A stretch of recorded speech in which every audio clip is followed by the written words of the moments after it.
लौट जाए तो सभी को कुछ नहीं रह जाता, मेरे सारे पंजाब में पिछले कई दशकों में आई सबसे भीषण बाढ़ ने पूरे राज्य को अपनी चपेट में ले रखा है। राज्य सरकार ने मंगलवार को सभी 23 जिलों को बाढ़ प्रभावित घोषित कर दिया। इस प्राकृतिक आपदा ने अब तक 30 लोगों की जान ली है और 3.5 लाख से अधिक लोगों को प्रभावित किया है। राज्य की लगभग सभी प्रमुख नदियां सतलज, ब्यास और रावी उफान पर हैं। इसके अलावा भाखड़ा, पोंग और रंजीत सागर बांध पूरी तरह से भर चुके हैं। स्थितियां गंभीर हैं। अगर बांधों से पानी छोड़ दिया गया तो हालात बद से बदतर हो जाएंगे और नदियां पहले से ही खतरे के निशान के पास बह रही हैं। इस कारण कई जिलों में हाई अलर्ट घोषित किया गया है। इस बीच राज्यपाल गुलाब चंद कटारिया और मुख्यमंत्री भगवंत मान ने अलग अलग प्रभावित इलाकों का दौरा किया। मान ने नाव से फिरोजपुर के बाढ़ प्रभावित इलाके को देखा। जब देश संकट में था तो पंजाब हमेशा साथ खड़ा था देश में, चाहे वो हरी क्रांति है, चाहे वो देश को आज़ादी दिलवानी थी, तो पंजाब साथ खड़ा था। आज पंजाब संकट में है तो मुझे उम्मीद है कि पूरा देश पंजाब के साथ खड़ेगा। तो सर आपने प्राइम मिनिस्टर को लेटर भी लिखी? प्राइम मिनिस्टर साहब का फोन भी आया था, उन्होंने हालचाल पूछा। कल होम मिनिस्टर साहब का भी फोन आया था, उन्होंने भी हालचाल पूछा। और अभी मुआवजा तो जब थोड़ा पानी कम होगा, नुकसान का पता चलेगा, फिर ही मांग सकते हैं। तो सर कितना नुकसान किया आपने लगाया है?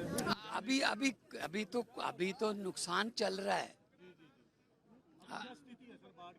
बहुत बहुत बुरी स्थिति। ऐसा बाढ़ 88 में मैं छोटा था, लेकिन उससे भी ज्यादा आ गया।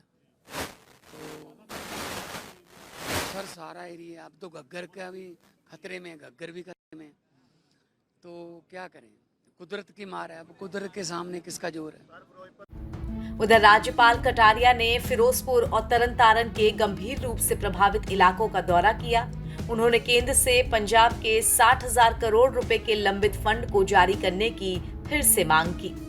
पहली बार मैंने प्रशासन को देखा कि इन्होंने जो व्हीकल यहाँ लाया है, जो पानी में तैर के भी काम करता है और जमीन पर भी काम करता है, उसके कारण से लगभग 200-250 लोगों को उन्होंने रेस्क्यू कर दिया और उसके कारण से कैजुअलिटी नहीं हो पाई। एक बहुत बड़ी सफलता। फिर क्या है कि पहला प्रयोग इन्होंने किया कि बाढ़ को ड्रोन से भी बराबर ये तय करते रहे कि कहाँ लोगों को आपत्ति है, कहाँ हमको सहायता पहुंचानी है, कैसे पहुंचानी है। तो एक दोनों के कॉम्बिनेशन के कारण से यहाँ मैं सोचता हूँ कि इतना भारी पानी का मात्रा पहली बार यहाँ आई है। जैसा वो कह रहे थे भाई कि हमने जानवरों को पहली बार निकाल करके ऐसी जगह लाने का मौका हमारी भी जिंदगी में ये पहला अवसर है। तो प्रशासन ने भी और प्रशासन के साथ यहाँ के लोकल लोगों ने भी इस प्रकार से प्रशासन के साथ मिलकर काम किया है और उन्होंने भी एक तरह से अपनी जान जोखिम में डाल करके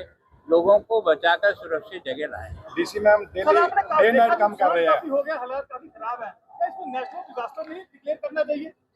राष्ट्रीय आपदा नहीं इसको डिक्लेयर करना चाहिए?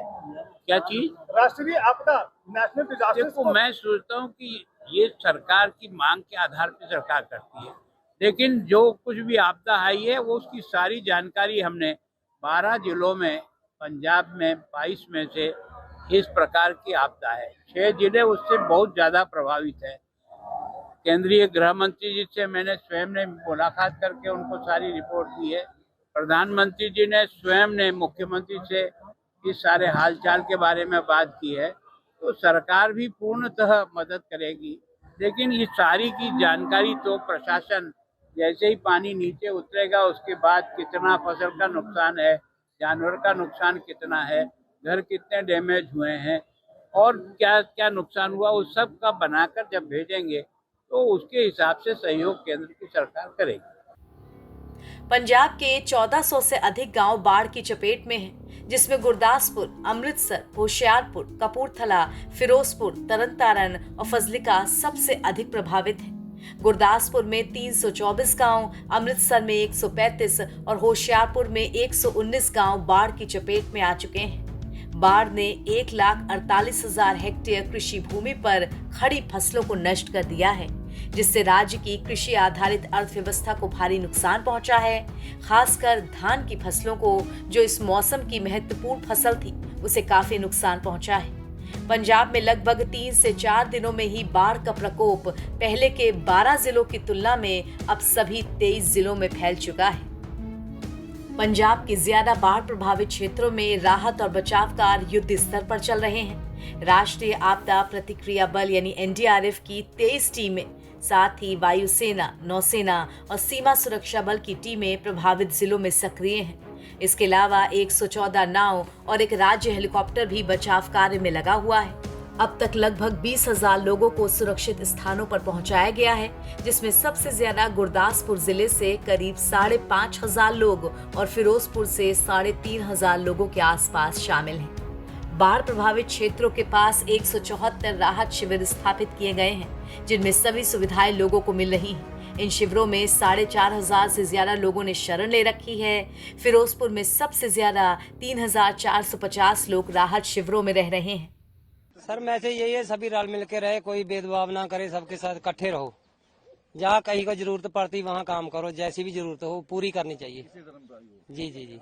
तभी तो क्या क्या आप सामान बांट चुके हो? सर सूखी रास्ता बहुत है, जैसे भुजिया है, रस है, बिस्कुट है, सूखा दूध है, पानी है, और भी सामान है कई सर, जैसी जरूरत पड़ती वैसे ही देते हैं। गांव में बांट चुके हो आप? सर इधर तकरीबन कोई पास में गांव भी है, और जैसे हम तो बहके बोल देते हैं, इधर पता नहीं क्या बोलते, वो भी बहुत है, जो जहाँ जाया नहीं जाता हम वहाँ जाते हैं। बाढ़ प्रभावित इलाकों को लेकर स्वास्थ्य मंत्री बलवीर सिंह ने बताया कि 818 मेडिकल टीम्स बाढ़ प्रभावित क्षेत्रों में तैनात की गई हैं, ताकि किसी भी व्यक्ति को चिकित्सा सुविधा से वंचित न रहना पड़े। पशुओं के लिए भी चारा और पशु चिकित्सा सेवाओं की सुविधा उपलब्ध कराई गई है। उधर पंजाब के साथ साथ पड़ोसी राज्य हरियाणा भी भारी बारिश के कहर से जूझ रहा है। बाढ़ से सैकड़ों गांव जलमग्न हो चुके हैं, जान माल का नुकसान हुआ है, ट्रेनों पर असर और नेशनल हाईवे प्रभावित है। इससे कई जगहों पर यातायात भी बाधित है और कई गांवों में किसानों की फसलें डूब चुकी हैं। हिसार में लगातार हो रही बारिश ने हालात गंभीर कर दिए हैं। इस बार मॉनसून ने सामान्य से 68% अधिक बारिश की है। जिले के 180 गांव पानी में पूरी तरह डूबे हुए हैं।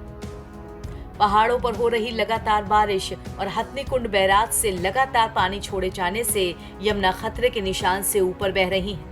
हरियाणा में पूरी तरीके से अलर्ट है। यमुना में आए 3,40,000 क्यूसेक पानी के बाद इसका असर आसपास के गांव में भी देखने को मिल रहा है।